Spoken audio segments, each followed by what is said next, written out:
So I think everyone knows Professor Aakash. So I just say a few words. So he is currently an international fellow of the Center for Ethical and Global Politics, Rome, Italy.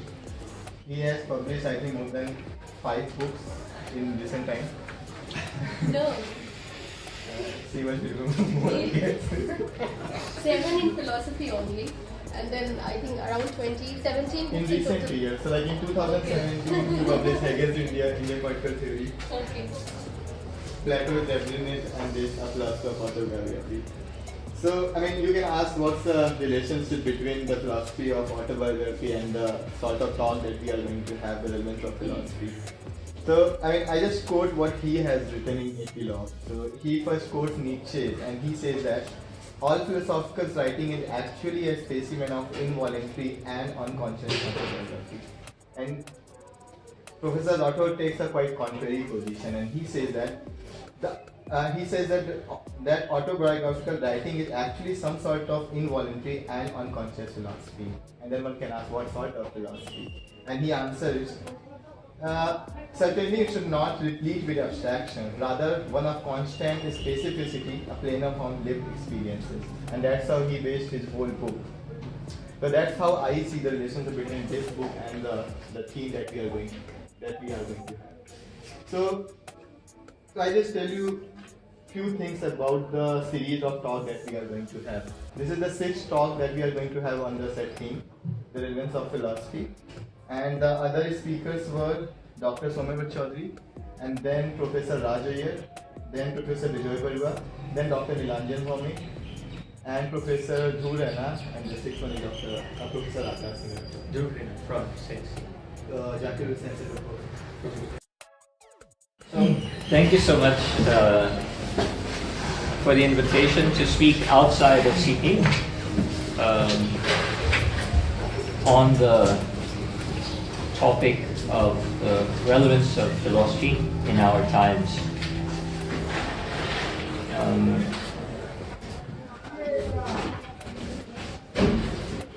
I had watched some of one of the YouTube presentations, an earlier one, so it seems a very vibrant seminar, and I congratulate you for taking it up, because these are when the faculty fails to perform its function, one can use it as an excuse to fail oneself, which is far more common, or one can use it as an opportunity to rise to the occasion. And that's what I see this seminar series as exemplifying, which makes me proud to be one of the speakers here.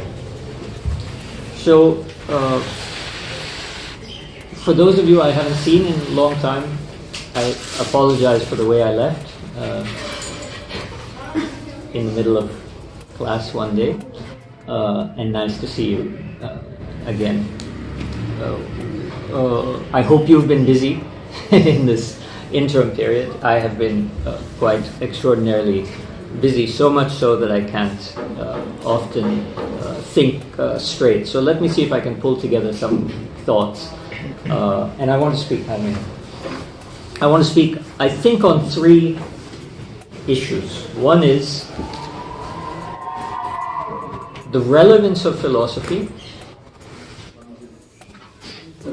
2 is the irrelevance of philosophers. Hi, how are you? Fine. And then the third is how I think we need to negotiate this space, this dialectic between the relevance of philosophy and the irrelevance of philosophers. Would that be fitting into your seminar? So,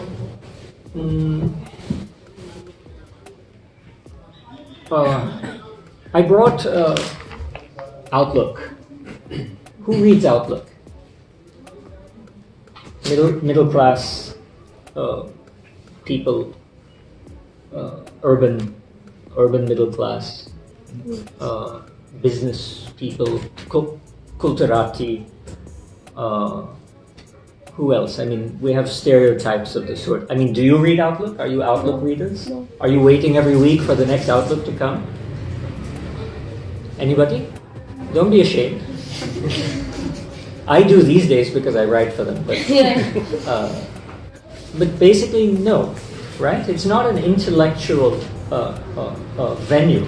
It's a cultural, and what those of us who live the so-called life of the mind refer to as superficial and a glossy kind of semi-page 3 magazine. And it is a magazine. Why then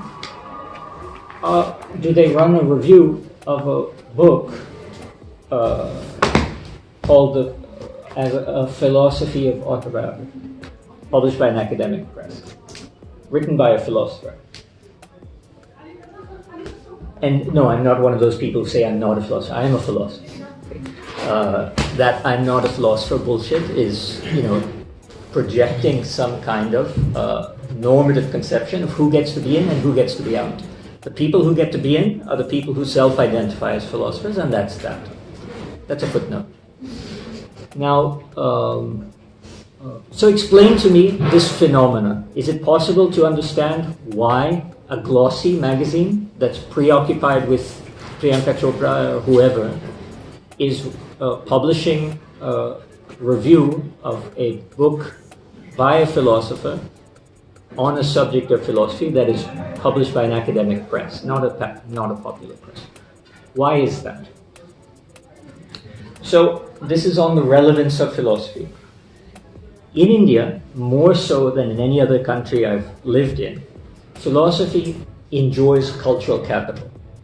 It enjoys a priori, I mean it's actually historically grounded, but it enjoys a priori a sort of cultural space and respect and distinction that is absent in places like the UK especially, that's partially present in places like France, where they propel their public intellectuals and philosophers like Derrida, Foucault, Lyotard into public space, where people like Derrida would routinely write or be spoken about in a glossy magazine. And Germany, where people like Habermas or Axel Honneth are also propelled into television space, popular space.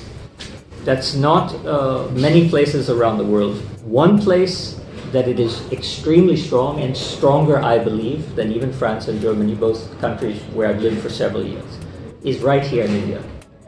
Now, I don't know if this, what I'm saying to you, strikes you as odd or contrary to experience, because possibly your parents have told you quite the opposite. Why on earth are you studying this useless discipline? Where is it going to get you? And all of these kinds of things, at least those whose parents aren't academics or intellectuals.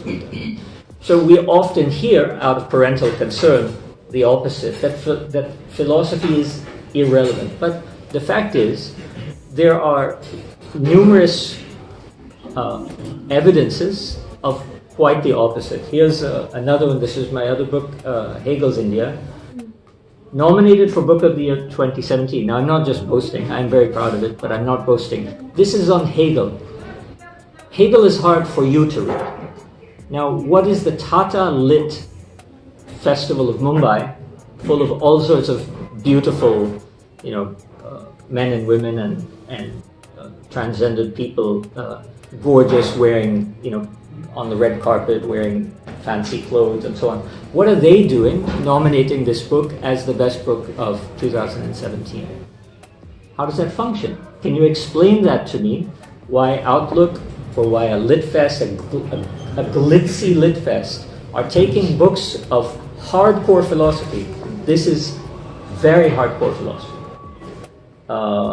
So, you might argue that this borders into the trendy or the trade market areas. This is about one of the most opaque philosophers who's ever written. So please try to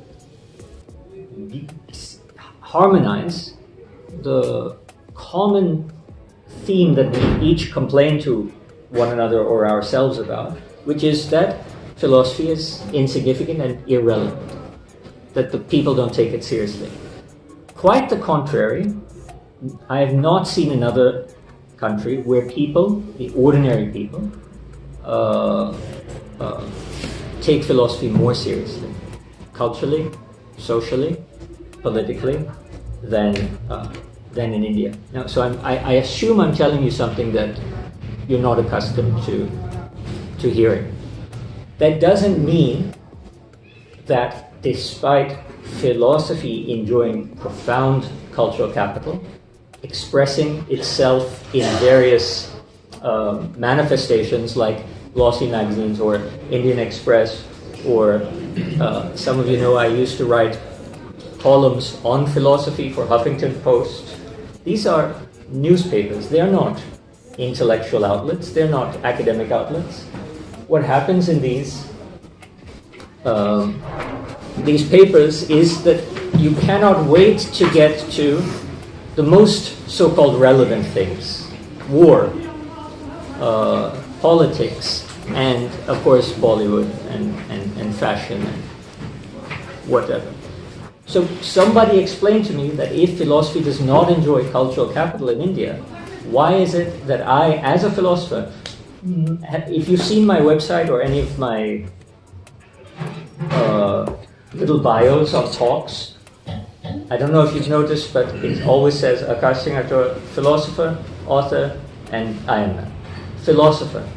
I keep that as the very first thing on my bio. It doesn't say professor of philosophy because, quite frankly, I'm not one. I tried to be, but I was not well. So, philosopher, I keep it as an in-your-face thing. So Huffington Post knows it, Indian Express knows it, Outlook knows it, Tata, the red carpet people know it. I don't hide it, right? It's the first thing that I say. I'm a philosopher. The fact is, I'm a lawyer and I'm a political scientist. I could just as easily say lawyer. I have all the same degrees in law as I have in philosophy. Why do I put philosopher first? Because it enjoys cultural capital. All right? The same cultural capital that we, when we're together and complaining around in the hostel or at the dhaba or whatever, say that where's this going to get me? Nobody cares about this issue and so on. It's all false. So explain to me, if we do not have some of the most pronounced and distinctive cultural capital than anywhere else, why is Indian Express asking me to write on columns of philosophy? Why is Outlook publishing reviews of philosophy books? And why are Litfests trying to find books in philosophy to shortlist and publicize? Amongst whom? Academics? No. Academics don't read this. And academics don't attend the Litfest. So how is that phenomenon occurring? Because it is a fact that within India, philosophy enjoys a cultural capital that is unique and unknown most of the world over. I'll take counter-arguments later. I myself resist this proposition, but it's true. So let's move on to the next thing then. Why do we have all of that conversation about the irrelevance of philosophy and people not taking philosophy seriously, and our inability to have any sort of job other than civil service, hopefully, and if not, then maybe academic, something like that, when we study things like philosophy? So I believe I've established in an almost egomaniacal way the cultural capital of philosophy as a potentiality. But what's the actuality? What's the reality? The reality is that society does not seem to care in any respect about philosophy. But it is not true. What they do not care about are philosophers. Philosophers. Now the gap between philosopher and philosophy is the area of exposure, of vulnerability, of why it appears that common outlets, newspapers, magazines, people on the street, on the metro, whomever you talk to, why it is that everyone thinks of philosophy or articulates philosophy as being useless, pointless, waste of time and indulgence and so on. It is not about philosophy, because that enjoys a profound cultural privilege here. It is about the failure of philosophers to tap in to the cultural capital that philosophy enjoys. In other words, we have a nation, a subcontinent of people, thousands of years trained into believing that philosophy is not irrelevant. It is the most relevant, most crucial, and the final destiny of every individual to contemplate, encounter, come in some sort of engagement with. And yet, a total void and vacuum of any philosophers to step into that space and say, yes, you're right, and let me discuss philosophy with you. So what accounts for the relevance of philosophy and the irrelevance of philosophers? How do we explain this gap? The gap exists, right? Because, as I've been trying to argue, all of the reasons we believe philosophy is irrelevant are not true, but they do apply to the irrelevance of the philosopher. So we've been mistaken in the way that we direct our attention. So what accounts for the irrelevance of the philosopher? So now let's go back a few steps and look at where in the contemporary world philosophy happens. Where does it happen? Before doing so, everyone has heard of Krishnamurti, I suppose? Yeah. And everyone has... do your family know who Krishnamurti is? Do you think? People in your family or family's friends? Or half and half? Some people not. Probably depends on social background. Which university did he have tenure in? Krishnamurti.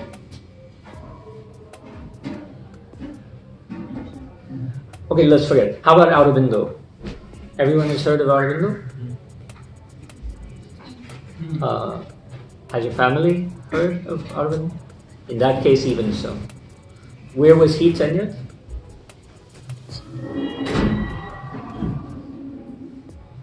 Now tell me the last philosophy book you have read by an Indian. Or don't tell me, think of it, what it is. All right. Somehow, I know why, and you know why, but we'll flirt around with it. The academic space where philosophy happens has not filled the notion of philosophy with the content that the Indian society believes is the content of philosophy. So there is a concept such as philosophy or the philosopher, and that the concept is filled with a different set of descriptors than the one that is provided or offered within the academic discipline. So probably everyone has heard of Aurobindo, irrespective of, adult, above a certain social level, irrespective of higher educational exposure. And he is known as a spiritual, but essentially philosopher. He also self-identified as a philosopher. Krishnamurti is a close second, known widely internationally. And one can continue to name a number of non-academic, self-identified philosophers who are far more widely known than any academic philosopher. So when I asked you what was the most recent book you've read in philosophy by an Indian author, the next question is, who do you think has heard of that person? So what do we account for the gap when we have a culture or a civilization that is hungry for philosophy, and we have institutions that are incapable of filling the concept of what philosophy is with anything meaningful to the lives of those people who are hungry for philosophy. So we have a disconnect, we have a gap between the institutions where philosophy is supposed to happen and the possibility of those institutions articulating a content for this ready concept of philosophy, which enjoys a huge amount of cultural capital in society. All right, so philosophy is profoundly relevant in India. Philosophers are profoundly irrelevant in India. And the gap is created in institutions like this, where they take you who has an opportunity for exploiting an enormous amount of cultural capital, and they amputate your possibilities for taking advantage of that cultural capital. This is an institution, ironically, that is supposed to give you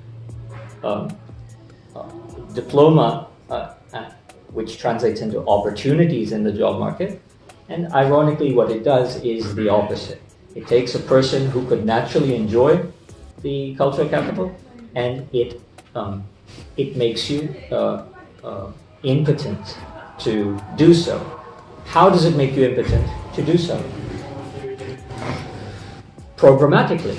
It's actually part of your training to train yourself out of being able to exploit cultural capital.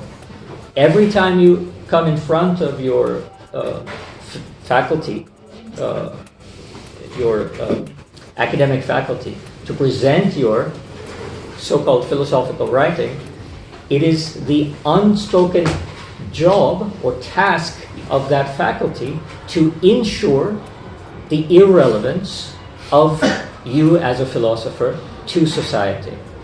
And this is not a conspiracy, this is a fact, because you need an adequate explanation for the relevance of philosophy and the irrelevance of philosophers, and this is an adequate explanation of it. So there can be rival, there can be supplemental, but this is a fairly sufficient explanation. It also answers ancillary issues of why, for example, philosophers who have made some impact on larger society are sent out from the academia. Sundar Sarkai is a fairly good example. So much for the relevance of philosophy, the irrelevance of philosophers, and the explanation of the gap between those two things, and the processes, institutional processes, according to which that gap gets sustained. It's not created, but it's sustained. It was created in the 1930s. In the 1930s, institutions, primarily Oxford University, were in a process of purifying their academic halls of what was referred to as social philosophy. In other words, socially relevant, socially active intellectuals who, due to their social impact, were easily brought into academic positions and professorships. At that time, having a PhD was not very common. In order to teach at Oxford University, you needed what was called a B.Phil, Bachelor of Philosophy. Once you had the B.Phil, you were eligible to be a professor. Okay? You didn't even have to pass the net. So what had happened was a number of B.Phils who were socially active, in fact, in various movements, anti-colonial movements, women's suffrage movements, abolitionist movements, so helping with anti-slave movements around it. These people were occupying positions and chairs prominent in university departments like the philosophy department, the most famous department at Oxford University at that time. And what happened was that there was a takeover that was that was unfolding by what the people we now know of as Anglo-American academic philosophers. Analytic philosophy, in other words, in the 1930s, started to purge the halls of Oxford University of all of those riotous, bizarre, socially active B-phils. At precisely the time that they begin to make a foothold, central universities in India begin to open. Delhi University opens in precisely this era. And who is it that is sent by the state, that is the imperial state, to run these universities, these central universities in India? Are they the social renegades, anti-imperialists? Obviously not. Quite the opposite. The ones who state that philosophy departments have no space for political issues and they have no space for social issues. And why is that the case? Because this is an occupied country. In an occupied country, philosophy has a job to do, and that job does not include social awareness, nor does it include gender awareness, nor does it include political awareness or anything of that sort. And the era when our central universities and their syllabus were being designed was an era of colonization where it was necessary that the discipline of philosophy should be purged of any social awareness or social engagement. And thus arose the domination of Anglo-American analytic philosophy in central universities in India from the 1930s to 2000 and, what year is it? 19? 19. See, I am a philosopher, I can't keep track of the years. So,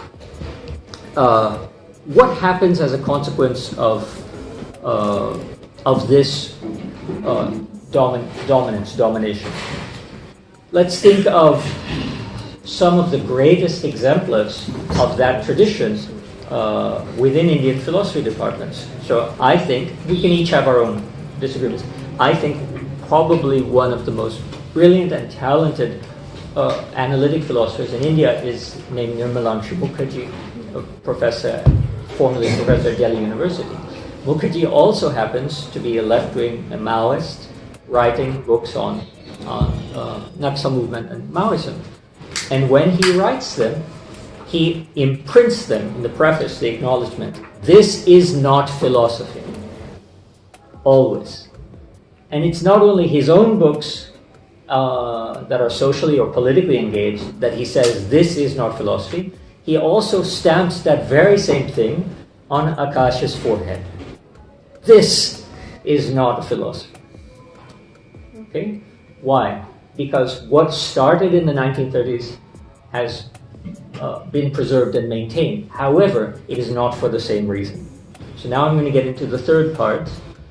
The cultural capital that philosophy enjoys, the irrelevance of the philosopher and the institutions according to which it happened, and then the sort of space, how to fill that space and why to fill it.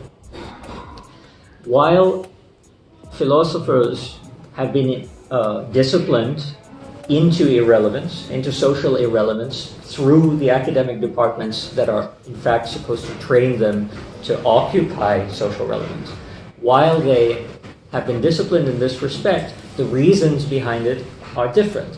Part of the reason now that India enjoys the cultural, philosophy in India enjoys the cultural capital that it does enjoy is because of the cultural hegemony of Brahmanism in India. So the Brahminical traditions, which propagated in their own internal struggle, and I don't mean necessarily the struggle of the so-called upper caste against, the marginalized. Not that. Internal to the upper castes, the so-called upper castes like Brahmins and Kshatriyas. As you know, I hope, these two varnas have been fighting an internal battle for centuries. So you can read the Amvata Nikaya from the Amvata Sutta from the Dinga Nikaya, the Pali Canon, the third Nikaya, to see how Buddha and Amvata have this argument, because Amvata treats Buddha very disrespectfully, saying, I'm a Brahmin, and you're just Sakya. So, and then Buddha says, then there's a long discourse about with Socratic discourse. This is more of our work that we need to do to understand the relationship in the ancient world between so-called Greek philosophy and it's the dialectical nature of Socratic discourse with Buddhist literature, because my own hypothesis is that this was part of the same civilization. Okay, this is a similar outlook. Anyway, Socratically, Buddha takes Ambata through a discourse about the nature of the Brahmin versus the nature of the Kshatriya, the outcome of which is Buddha showing Ambata that Kshatriyas are actually superior to Brahmins.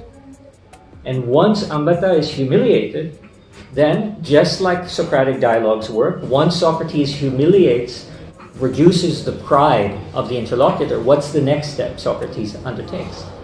To heal them. Right? And to make them whole again. And Buddha, at that moment, when Ambata is broken down and admits, yes, you're right, Buddha says, actually, I'm not right, because neither caste matters. Only your moral and your spiritual efforts are what matter. Caste is merely an irrelevant social construct. The reason I mention this sutta is to as a document of the way that Brahmins and Kshatriyas have been arguing throughout history. This is a battle that has occurred across Indo-Aryan civilization, right? Happened all the way up to Ireland, Iran, Persia, and so on. The battle between the princes and the priests. It's the way that society works. India is one where the priests won this battle. Now, by winning this battle, this internal battle between the princes and the priests, philosophy was both leveraged to win as well as a byproduct of that victory. So why is it that whoever you run into on the metro or anywhere will have a little glimmer in their eye when you say that you're a philosopher? They'll have a lot of pity also, but they'll have, there will still be that glint, and that comes from the thousands of years of the hegemony of Brahmanism and its various institutions. So the fourfold nature of how a proper life is supposed to be and so on. That institution, interestingly, affords us that the philosopher, the cultural capital, but there is a risk, there is a danger, because what is sustaining the contemporary refusal to allow philosophers to be relevant in academia? It's the very same thing.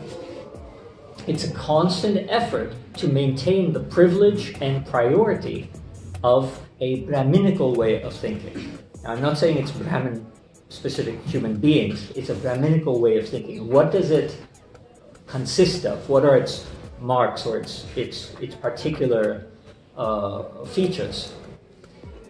Let us talk about Indian philosophy for a moment. No, let's not. Let's talk about European philosophy. Can someone just randomly name a European philosopher? Anybody? Randomly? Anyone? Badiou? Okay. French.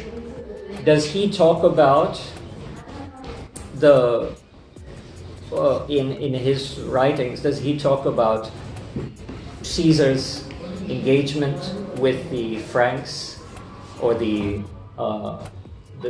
Gallic wars of Caesar and these episodes of ancient French legacy and thought and so on? It's absurd, even as I'm trying to come up with something to say.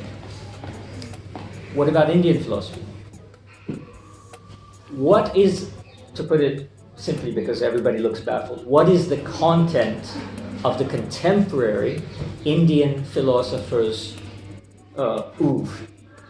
What are they talking about? It harkens back thousands of years. The content of contemporary Indian philosophy is 2,000 years old.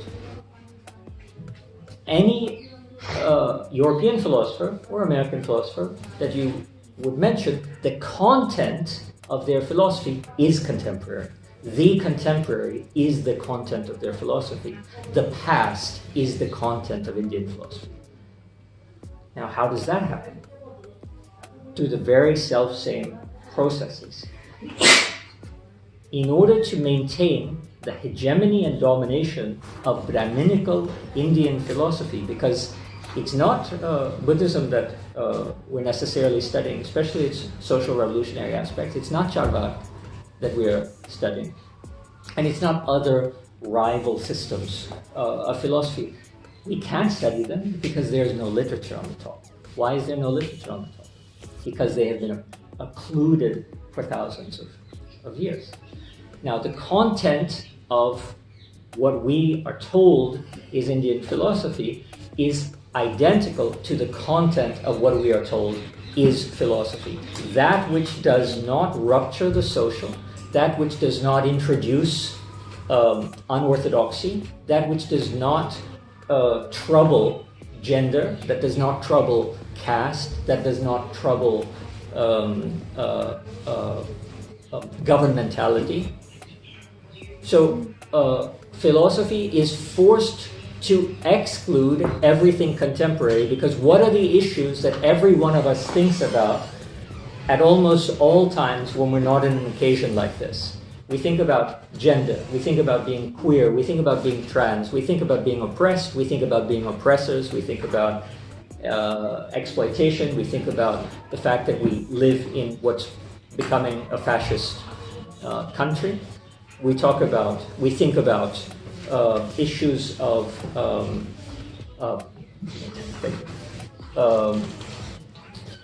social, political, ecological, environmental, gender, all of these concerns are what occupy all of our thoughts. And yet, those are stamped with, this is not philosophy. Now what happens is, as a consequence, contemporary Indian philosophy has no content precisely because all of the content that would come rushing in to that space is anti-Brahminical, anti-orthodox, anti-establishment, and what we would call anti-social in the sense of the preservation of social order, social coherence, and the strength of a totally surveillance state. So do you understand the point? Why contemporary Indian philosophy has 2,000-year-old content is because contemporary content is not permitted in the domain of the official academic philosophy. So the same thing happened in 1930 with a certain purging upon which our philosophy departments were founded. Then our philosophy departments were peopled by socially regressive, primarily Brahminical-minded people who then realized, either consciously or unconsciously, that they have the same benefit to enjoy by excluding the social from the content of the philosophy. Because who are the experts of philosophy? They are, and what challenges their expertise, their priority, their hegemony? Social life, social content. So, interestingly, and I think I'm more or less finished, I don't know what time it is or how long I should speak. Interestingly, what's happened is that all of the cultural capital that we have, all of the organizations and various sorts of non-academic venues that are demanding content from us. I don't ask Indian Express, can I write for you? They contact me and they say, will you write for us? And I say, but I thought philosophy was irrelevant, right? Because that's what we're all told. In fact, it has to be irrelevant, because if you write too much on the environment, or if you write too much on gender, or if you write too much on poverty, you're told that's not philosophy. Why? To maintain this utter irrelevance of philosophers in a country where philosophy is profoundly relevant. Okay, so I think I'm done. Or shall I go on? I didn't discuss But I already advertised so much today, so I won't talk about my new book. But we can maybe in the question answer. Was I too short? No, sorry. Is that okay? But Okay, thank you. Do you want to also take up this position at how to maintain or how to reform the content of philosophy by using the lived experience that you have already talked in some of the other books? Yeah. I mean, so that is what the segue is into this book. So what am I trying to do? It starts back with this realization, this understanding. So in 2005, I believe, I joined Delhi University as a reader in philosophy, and I was out by 2008. Okay, 3 years I lasted. Everybody hated me. And I'm a pretty decent person. I mean, I'm not great, but I'm not like a horrible person, right? I don't think I've ever insulted you or humiliated you or anything like that. So there was something else going on why they didn't like me, I think. Okay, maybe I'm an asshole. I don't know. But how did they get rid of me in 3 years' time? Precisely because I was coming from Berlin, where I had just done my postdoctorate on the philosophy of law. Okay, and the philosophy of law is a discipline that has real contemporary content as its engagement. You can't do the philosophy of law and talk about the Vedas, right? It's just, I mean, you can in India, of course, but you can't in Germany. So when I got to the university in Delhi, I thought, what is this syllabus? I don't understand a word of why we're talking about 1980s. This is 2005. Why is every reading like journal articles from 1980s about Bertrand Russell and Wittgenstein, or as I say, Padma Bhushan, Wittgenstein, and all of this analytic philosophy from the era of the Great Purging, of the social from the academic institutions. So I would raise that in every department meeting. Why aren't we talking about queer theory? First class, I would create syllabus and submit them. So one in queer theory, one in Dalit thought, one in I don't remember all of the ones that I disability. No, at that time I wasn't aware of that issue. Anyway, so I'm proposing these things, and slowly I'm getting notices that I don't respect the philosophy hierarchy. I'm a reader, that's an associate professor, and I talk too much in the meetings. Don't you know that the professors are supposed to be the one talking? And so I'll get a notice like this. I'm just explaining about discipline. How discipline is maintained. So I lasted about 3 years at that time. Then I tried again, very foolishly.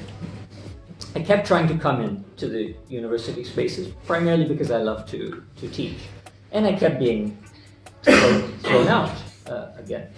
What was happening each time was I was learning something about the nature of the syllabus and the way that the syllabus functions in social and hierarchical life. So eventually in 2000 and I don't remember when I wrote this book, this Indian political theory. No, when I wrote it, I think it was 2013. Published in 2013. Published in 17 maybe, yeah. So I had a lot of problems in those few years. That's why so many books came out.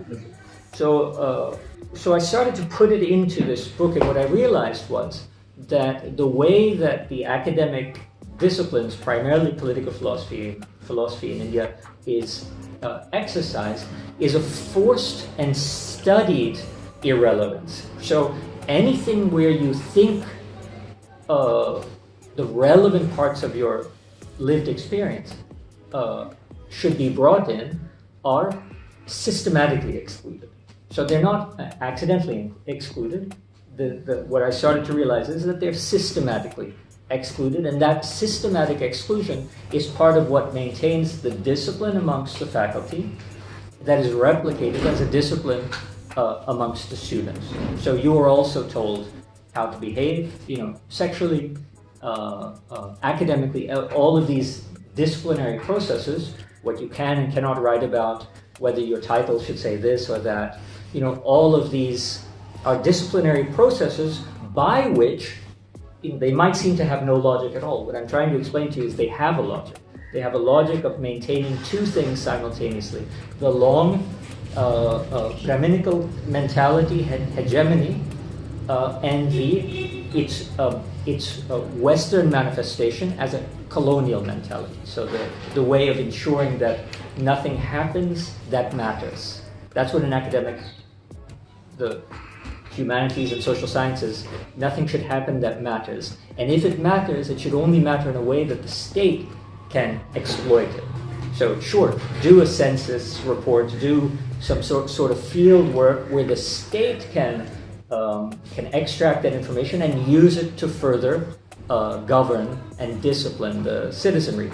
All of that is fine, but anything that goes the other direction, where it allows you to liberate yourself or liberate others, that is prohibited. And that is institutionally prohibited, and it is even the explanation at a distant level of why your title should say this and not that. And why you're told that, well, that meeting is very complicated. Why is it? It's only people like us, right? They're not monsters and demons. I mean, in a way they are, but not. They're just figuratively monsters and demons. They're literally humans. So why should, if this is, you asked, why is it a philosophy of autobiography? Well, maybe they should have said, shouldn't this be the philosophy, Aakash? Right? And then we'll debate it for 2 hours, and then I'll walk away humiliated, wondering, what do I do now? Did they say I have to change it, or do I not change it? I'll go ask the office staff. Right? So all of these things we think are arbitrary and unrelated. They are not. They belong to a basic convention of disciplining you into irrelevance and subordination, so that the state is satisfied, because these are public universities, public institutions that have to uphold the authority of the state, and so the faculty is satisfied because we have Brahminical, which is to say hierarchical, sort of misogynistic, anti-queer, orthodox configuration. So what I did in Indian political theory was I said, well, why is it that we don't do any good? Why is it that you can't name really an Indian philosopher of any importance? Why is it that newspapers don't run articles about Indian philosophers in India?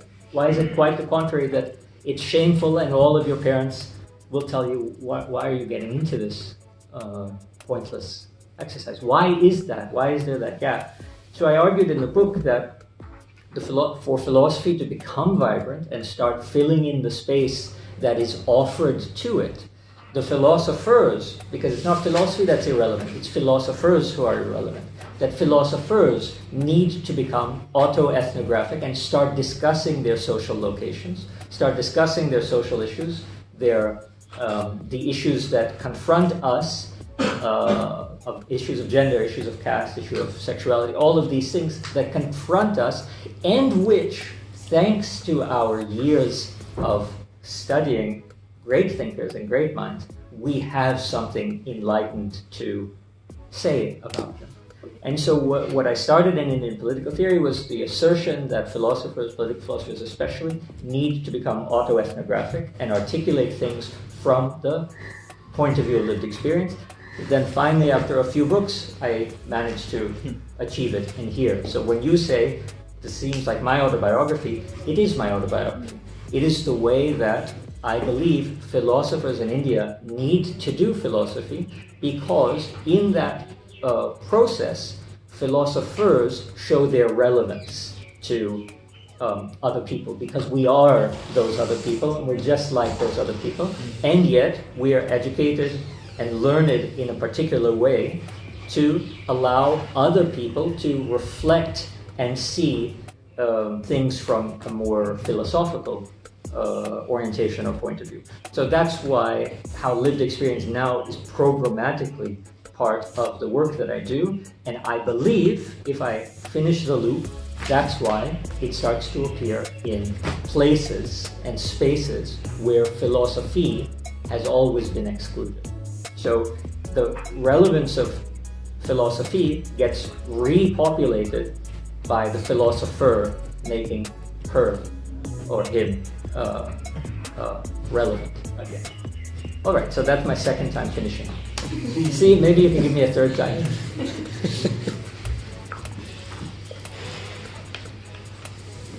So if anyone has any question, directly. Start this.